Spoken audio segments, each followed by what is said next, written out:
नमस्कार, मैं हूं रविंद्र जैन और आप देखना शुरू कर चुके हैं सबकी खबर।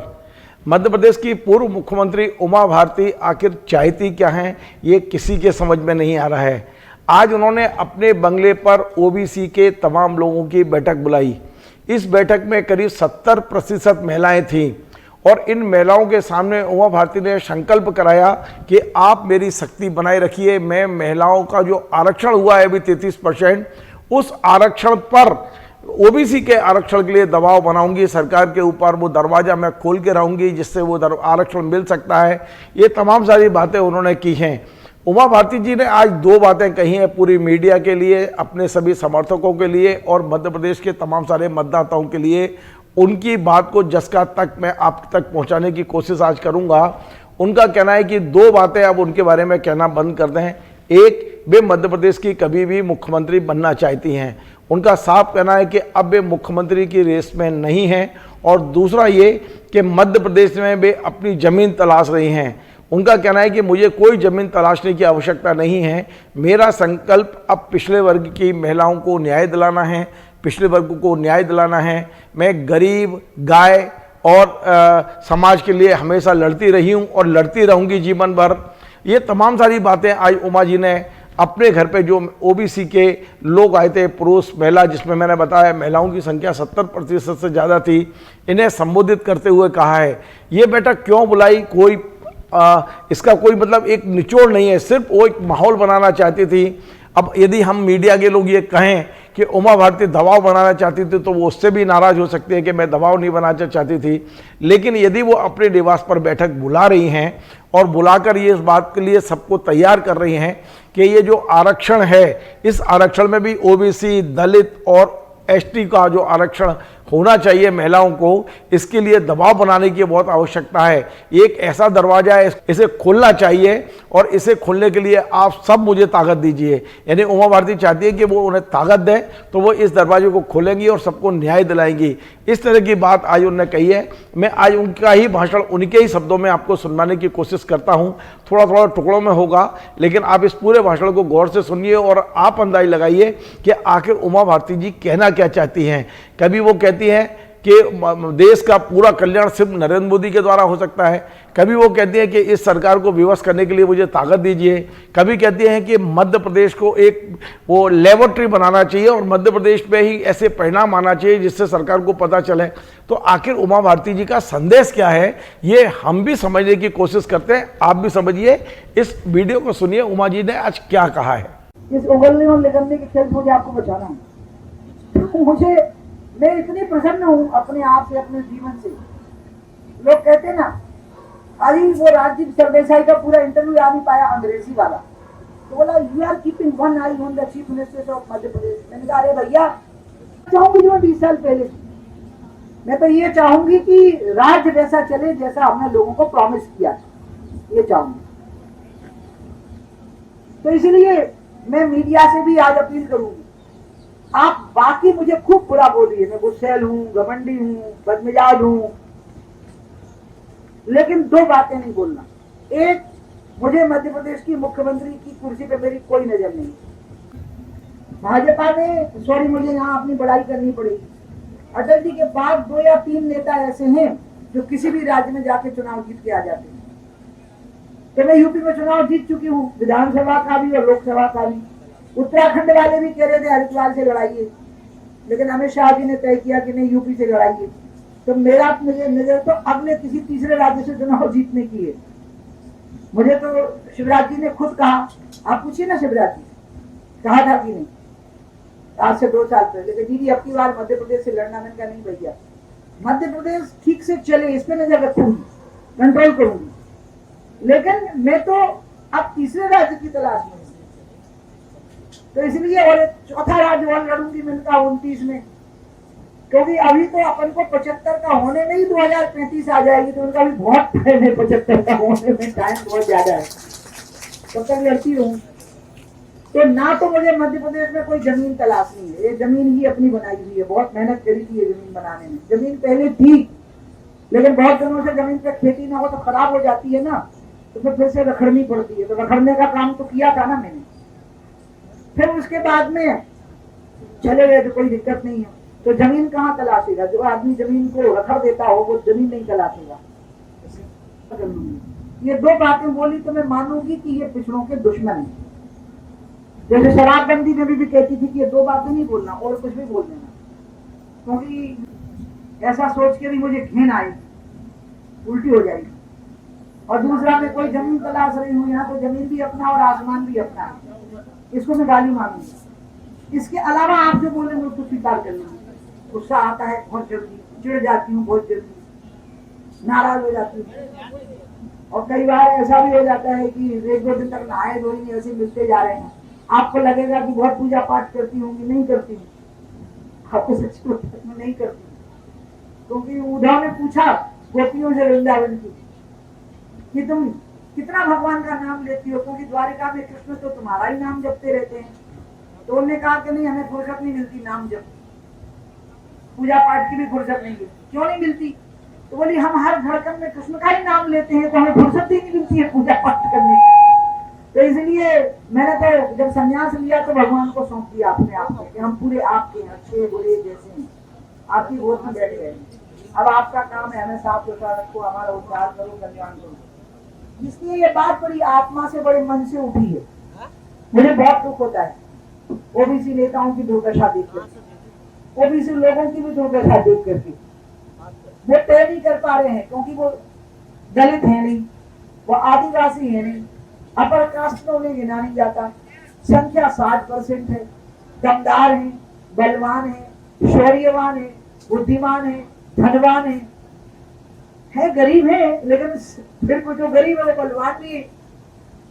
और ये है कि उनको आप गिन के देखो। अच्छा, मध्य प्रदेश में कितने कलेक्टर हैं जिलों में? आप गिनो जरा, कलेक्टर गिनो, एसपी गिनो, आपको समझ में पूरी बात आ जाएगी कि पूरी पंगत बिछाने का काम आप करते हो और फिर पत्तल पे कोई और आके बैठ जाता है।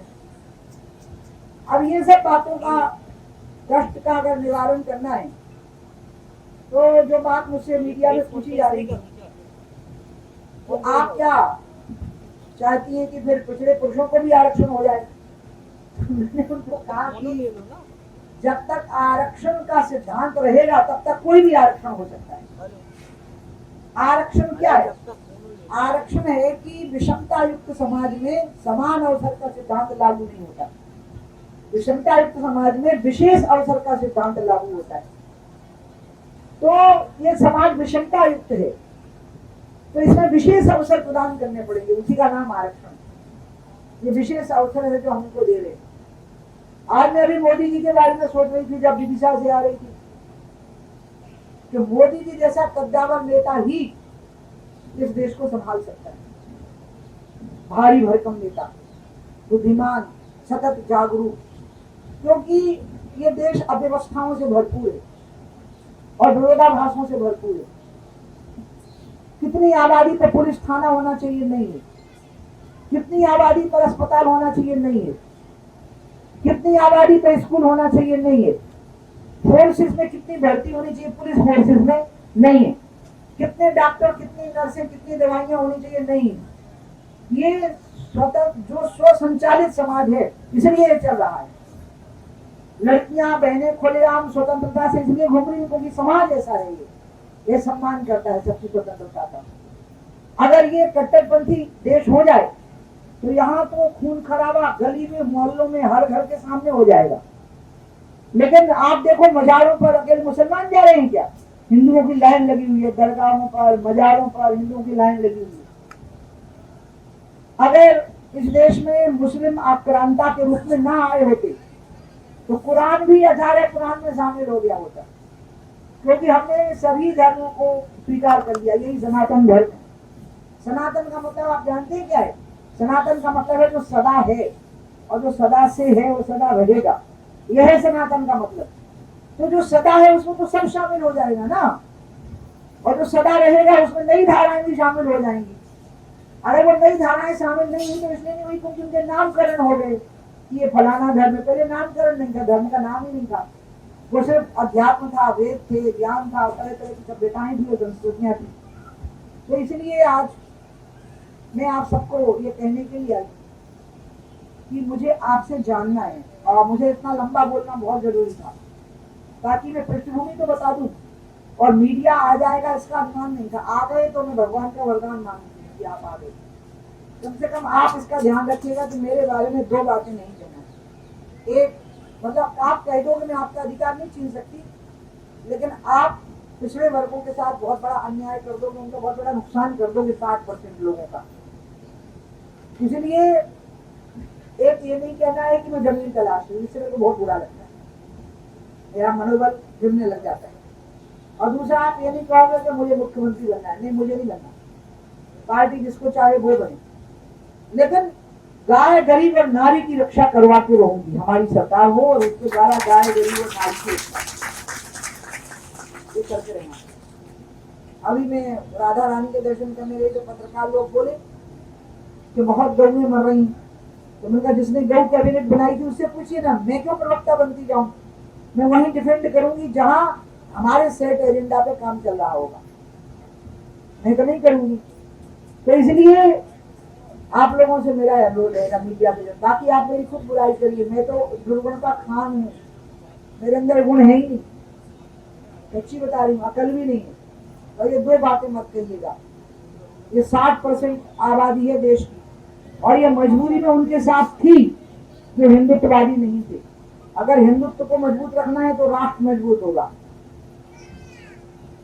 हिंदुत्व से राष्ट्र मजबूत होगा।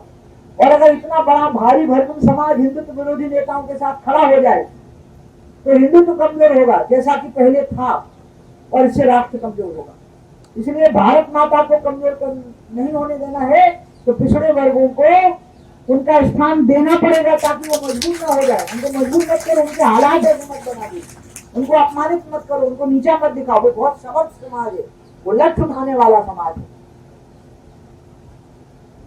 अंत में 33 को 100 में से 50 हो जाएंगी बाकी के लिए, और 27% हो जाएंगी ओबीसी की, और 23% हो जाए एसटी एससी की। बस कर दो 50-50, सुप्रीम कोर्ट का ऑर्डर की मर्यादा का पालन भी हो जाएगा। इसमें आ जाओ, महिलाओं का कर दो। और इसके लिए कोई कहे कि रिजर्वेशन हो गई तो क्यों करे, तो बिना रिजर्वेशन के जब पिछड़े और आदिवासी सवर्णों को वोट देते रहे हैं, तो बिना रिजर्वेशन के सवर्ण भी तो पिछड़े और आदिवासियों को वोट दे देंगे। आप समाज में फूट क्यों डाल रहे हो, आप क्यों फूट डाल रहे हो समाज में? खड़ा कर दो आदिवासी को जो रिजर्व नहीं है उसके लिए, खड़ा कर दो दलित वर्ग के किसी व्यक्ति को जो रिजर्व नहीं है, खड़ा कर दो पिछड़े वर्गों के व्यक्तियों को जो उनके लिए रिजर्व नहीं है। यही पे समाज के अंदर एकत्व लाएगा। अगर एकत्व लाना है तो रिजर्वेशन खत्म करके नहीं आएगा, एकत्व आएगा जनरल सीटों पर उनको खड़ा कर देना जो रिजर्व सीटों पर खड़े होते हैं। तो इसलिए जब ऐसा हो जाएगा तो समाज में एकता आएगी, एकात्मता आएगी। ये बात मैं अंत में कहूंगी कि बस एक लाइन बोलूंगी मैं, और इसको बिल्कुल मैं अपना गुरु मंत्र मानती हूँ, जो मुझे पता नहीं किसने दिया है, बस मेरे दिमाग में बैठा रहता है। 3 चीजें चाहिए। पहली, सत्ता में बराबर की भागीदारी, दूसरी सामाजिक सम्मान, और तीसरा आर्थिक उत्थान। ये 3 चीजें बहुत जरूरी है। सत्ता में बराबर की भागीदारी, सामाजिक सम्मान और आर्थिक उत्थान, ये 3 गुरु मंत्र हैं, ये चाहिए सारे पिछड़े वर्गों को, 60% को। अभी तो महिलाओं से शुरुआत हो रही है, अगर आप ऐसे दे दोगे तो अभी परीक्षा हुई जा रही है मध्य प्रदेश में, मध्य प्रदेश सीधा टेस्ट केस, चलो यही हो जाए। अभी मैं एक मूवी देख रही थी, इसलिए मेरे दिमाग में टेस्ट केस घुस गया, उसका नाम ही टेस्ट केस है, और मैं उसको उस पर देख रही थी अपने टैबलेट पे, जिसमें एक लड़की कमांडोज की स्पेशल ट्रेनिंग में जाती है और वो टेस्ट केस बन जाती है और वो नंबर 1 अंत में साबित होती है। तो आप नंबर 1 साबित हो जाए ना, मध्य प्रदेश जो है वो टेस्ट केस में नंबर 1 राज्य हो जाए इसी मामले में, ये चाहती हूँ सामाजिक एकता की दृष्टिकोण से। इसलिए मैंने आज आप लोगों को बुलाया है। आप लोग मेरे गुरु हो, आपको पता नहीं है, मैं आप लोगों को बहुत मानती हूँ। आप लोग जो बोल देते हो वो भगवान की आवाज है। तो मैं आप में से 5-7 लोगों को कहूंगी कि 2-2 मिनट में 3 भाई लोग बोल लें, 3 बहनें बोलें कि मैं आंदोलन नहीं कर सकती, मैं मोदी जी के खिलाफ आंदोलन कभी नहीं करूंगी, मैं उनको कभी कमजोर नहीं करूंगी, उनकी शक्ति को बढ़ाऊंगी, घटाऊंगी नहीं। मेरे से जितना बनेगा उतना बढ़ाऊंगी। लेकिन बढ़ाऊंगी। दूसरा, मेरे को ये संघर्ष करो, पता नहीं संघर्ष ऐसा शब्द लगता है थका देने वाला सा, जैसे मक्खियां भिनक रही हैं और पर्रें बैठी हुई हैं लड्डुओं के ऊपर, इस टाइप का। मतलब आप समझ गए ना, गाड़ी में पेट्रोल नहीं है, चली जा रही धीरे धीरे, इस टाइप का नहीं। मुझे संघर्ष, आंदोलन ये तभी होता है जब पूरा समाज उद्वेलित हो जाता है। अभी वो नहीं करना। अभी हमको अपनी बात पहुंचाने का लोकतांत्रिक रास्ता निकालना है। यहाँ सब पार्टियों के लोग बुलाए गए हैं, आज सभी पिछड़े वर्गों के लोग हैं और यहाँ सभी पार्टियों के लोग हैं, ST SC भी और OBC भी। और मैंने कहा है कि पार्टियों के विधायक और सांसद और पदाधिकारी मंच पे नहीं बैठे। मैं तो पानी में बहता हुआ तिनका हूँ, तो तिनके का कोई जात नहीं होता और ना कोई पद होता है, वो तिनका होता है, बहता जाता है। मैं आपके प्रवाह में बह गई हूँ, आपके साथ बह गई, आपके साथ जीऊंगी, आपके लिए मरूंगी। इसी में मुझे खुशी होगी, इसी में संतोष होगा। चूक जाना, चूक जाओगे तो पछताओगे। 29 में लागू होगा ना, या 27 में लागू होगा, या 25 में लागू होगा। अभी तो मौका आ गया ना आपके हाथ में, तो इस मौके का भरपूर लाभ उठाओ। पूरी ताकत लगा करके इतना जोर से घूंसा मारो के गेट खुल जाए, ये जरूर करो। पूरी फोर्स के साथ, फुल फोर्स घूंसा। किसको मारो? गेट को, व्यक्ति को नहीं, व्यवस्था को, व्यवस्था इस सोच को कि आपको इग्नोर कैसे कर दिया। मुझे बहुत बुरा लग रहा है, बहुत अपमान लग रहा है अपना। इग्नोर कैसे कर दिया? हाउ कैन यू इग्नोर मी? आपको मैं नहीं समझ रही, आपको मैं अपना आत्मा समझ रही। अब इतनी मत दिखा देना कि how can you ignore me. Me की डेफिनेशन जो दी है वो भी दिखाना चाहते। आप कोई संचालन कर लो, कोई आ जाए संचालन करने के लिए। वीरेंद्र तुम आ जाओ इतने, या तो आप ना मेरा हौसला मत गिरने देना, तो आप देखिए रखेल हो जाएगा। बस हौसला मत गिरने देना। हनुमान जी अकेले लंका में होते थे, क्या हुआ था आप सोच लो। तो इसलिए बस आप ना अपना हौसला खुद गिराना और ना मेरा हौसला गिरने देना। आप बुला लो, हाथ उठा दीजिए। इस बात के लिए आप लोग अपने लिए भी ताली बजाए कि आज मातृ शक्तियां भी ज्यादा है। दीदी को नमस्ते करते हुए शक्ति की बात आई तो आप लोगों को सावित्रीबाई फुले के चरणों में नमन करते हुए आज माता बेटी बाई के। तो आपने पूरा वीडियो उमा जी का सुना। उनकी भावना यह है कि वे OBC को तो वो न्याय दिलाना चाहती हैं, OBC महिलाओं को आरक्षण दिलाना चाहती हैं, लेकिन सरकार से लड़ना भी नहीं चाहती हैं। इशारे में बहुत सारी चीज़ें कहती हैं, लेकिन इतना भी तय है कि वो सीधा कोई मोर्चा खोलने के मूड में भी दिखाई नहीं दे रही हैं। क्या आप बगैर किसी के मोर्चा खोले, यानी यदि सरल शब्दों में बोलूं कि बगैर रोए तो माँ भी दूध नहीं पिलाती है। यदि आप जब तक संघर्ष नहीं करेंगे, जब तक अपनी बात को कठोरता से नहीं करेंगे, सख्ती से नहीं कहेंगे, कैसे ये न्याय मिलेगा हमें समझ में नहीं आता है। उमा जी की लाइन क्या है, इसे समझने के लिए अभी हमें और शायद खुद ही स्टडी करना पड़ेगी कि उमा जी किस तरह से ये न्याय को दिलाएंगी। हालांकि उन्होंने एक बहस छेड़ दी है, पूरे देश में एक संदेश जरूर छोड़ दिया है उमा जी ने कि वे चाहती हैं कि ये देना ही पड़ेगा, चाहती नहीं है। वो तो ये भी कह रही हैं कि 100% सरकार को एक दिन तो ये संशोधन लाना पड़ेगा। अभी बगैर आरक्षण के ये बिल पेश हो गया है, आरक्षण का बिल बगैर आरक्षण के हो गया है, यानी कि महिला आरक्षण का बिल है, लेकिन इसमें ST SC की महिलाओं को जो आरक्षण मिलना चाहिए उसके प्रावधान नहीं हुए हैं, वो प्रावधान वो करा के रहेंगी, इस तरह का उनका दावा है। और शेष जीवन वो ये कह रही हैं कि इसी काम में लगाएंगी। आपको हमारा ये कार्यक्रम पसंद आए, आप इसे शेयर करें, लाइक करें, कमेंट करें, और आपसे बार बार निवेदन है हमारे इस चैनल को सब्सक्राइब अवश्य करें। धन्यवाद।